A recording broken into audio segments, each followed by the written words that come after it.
So, magpapalit po tayo ng SSD mag-upgrade tayo ng SSD ng MacBook Pro version 2016-2017 or 2017 above.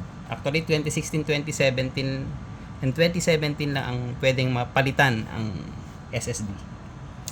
So, yan. May 1, 2, 3, 4, 5, 6 screws na pwedeng kailangan tanggalin. So, tatanggalin na natin.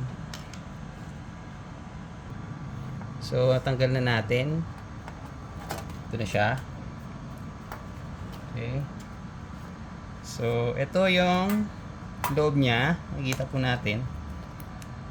Tapos, merong tatanggaling screw dito sa SSD. Pero unahin mo kailangan tanggalin ang battery connection para hindi masira yung SSD mo. So, ito po. Ayan, meron lang siyang ganyan.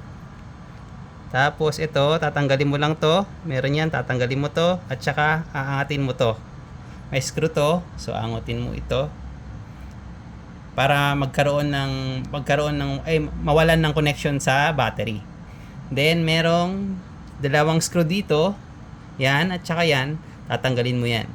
So, once natanggal mo na, papalitan mo na siya ng bagong SSD. Ito yun.